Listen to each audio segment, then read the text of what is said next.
आखिर कैसे मालूम पड़ा कि कई सालों पहले धरती पर डायनासोर का राज हुआ करता था।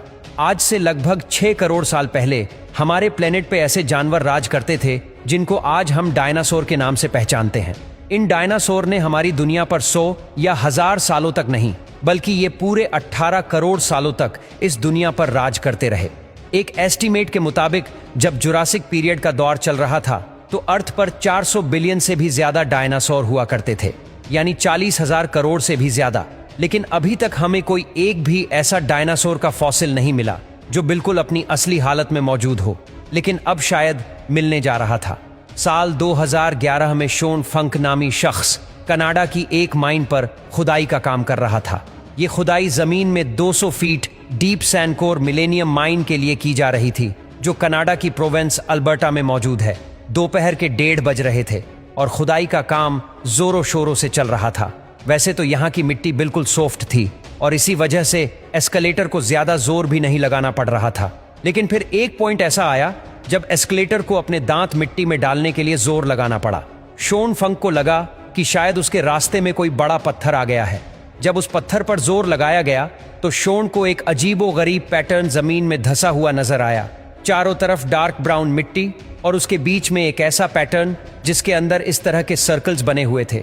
ये देखकर उसने अपने शिफ्ट सुपरवाइजर को बुलाया और फिर अगले कई घंटों के दौरान माइन पर मौजूद सारे लोग इस अजीब चीज को देखने के लिए इकट्ठे हो गए। लेकिन फिर हकीकत से तो पर्दा तब उठा जब रॉयल टेरल म्यूजियम से ताल्लुक रखने वाले डॉक्टर डोनल हेंडरसन ने सीन में एंट्री मारी। डॉक्टर डोनल हेंडरसन, जिनको प्री हिस्टोरिक फोसिल्स का काफी ज्यादा एक्सपीरियंस है, वह देखते ही समझ गए कि ये कुछ और नहीं बल्कि ये किसी ऐसे जानवर का फोसिल्स है जिसका आज से पहले किसी को भी अंदाजा नहीं था। लेकिन मिलने वाला ये फॉसिल भी प्लीजियोर्स का ही था या किसी और जानवर का, और सबसे बढ़कर ये कि आखिर वह दिखता कैसा था। ये सब जानने के लिए जरूरी था कि पहले इसको सही सलामत जमीन से बाहर निकाला जाए। एस्केलेशन के गुरु बुलवाए गए और बड़ी एहतियात से फॉसिल को जमीन से बाहर निकालने का काम शुरू कर दिया गया। फॉसिल की सभी साइड से और ऊपर से मिट्टी हटा दी गई और अब बारी थी इसको जमीन से अलग करने की। नॉर्मली ऐसे काम के लिए इलेक्ट्रिक जैक हैमर का इस्तेमाल किया जाता है, लेकिन इससे फॉसिल को नुकसान पहुंचने का खतरा था।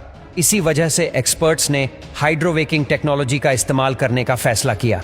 हाइड्रोवेकिंग एक ऐसी टेक्नोलॉजी होती है जिसमें पानी की हाई प्रेशर गन से किसी भी चीज को काटा जाता है और साथ साथ इंडस्ट्रियल ग्रेड वैक्यूम से मिट्टी और पानी को सक कर लिया जाता है। अब ये जायंट पत्थर जिसके अंदर फॉसिल मौजूद था वह जमीन से अलग हो चुका था और अब बारी थी इसको उठाकर ट्रक में लोड करने की।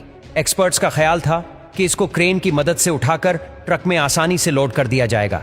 लेकिन जैसे ही क्रेन ने फॉसिल को ऊपर उठाने के लिए जोर लगाया तो वो एक ही झटके में 2 हिस्सों में बट गया। ये देखते ही साइट पर मौजूद तमाम लोग बड़ी मुश्किल में फंस गए। जहां एक्सपर्ट्स को अपनी मेहनत जाया होने का दुख था, वहीं रॉयल टेरर म्यूजियम की टीम को फॉसिल के टूट जाने का गम खाया हुआ था। लेकिन ऐसा नहीं था कि सारी उम्मीदें खत्म हो गई हों। बेशक फॉसिल टूट चुका था, लेकिन ये अभी भी कंप्लीट था।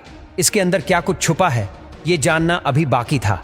फॉसिल के तमाम हिस्सों को अच्छी तरह पैक करके रॉयल टेरर म्यूजियम पहुंचा दिया गया, जहां अब एक और दिलचस्प हकीकत से पर्दा उठने का वक्त आ चुका था। इस पॉइंट पर किसी को भी फॉसिल की असल हकीकत मालूम नहीं थी।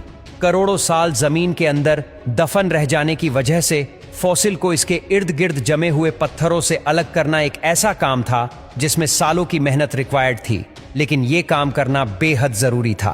पूरे 5 साल और 7,000 घंटों की मेहनत करके फॉसिल को जब पत्थरों से अलग कर दिया गया तो जो कुछ देखने को मिला वो पिछले कम से कम 8 करोड़ सालों से किसी ने भी नहीं देखा था। सारे पैलियंटोलॉजिस्ट ये देखकर हैरान रह गए कि ये फॉसिल किसी प्लेजियोसोर का नहीं बल्कि ये तो डायनासोर का फॉसिल है। लेकिन सबको एक जोर का झटका तो तब लगा जब उनको ये मालूम पड़ा कि इस डायनासोर का फॉसिल इतनी अच्छी तरह प्रिजर्व्ड है कि अभी तक इसकी खाल भी डैमेज नहीं हुई। ये दुनिया का इकलौता ऐसा डायनासोर था जो हमें बिल्कुल असली हालत में मिला था। रेडिश ब्राउन कलर की स्किन, सेल्फ डिफेंस के लिए पूरी बॉडी पर आर्मर्ड जैकेट और 3.5 टन वजनी इस डायनासोर के बारे में इससे ज्यादा और कुछ मालूम नहीं था। अब बारी थी पैलियंटोलॉजिस्ट की, जिनको डायनासोर की इस अजीब किस्म पर तहकीकात करनी थी। सालों की रिसर्च और कई 100 टेस्ट करने के बाद जो कुछ मालूम पड़ा वो वाकई काफी ज्यादा इंटरेस्टिंग था। ये डायनासोर आज से करीब 110 मिलियन साल पहले मरा था और जिस वक्त इसकी मौत हुई थी तब ये कुछ खा भी रहा था।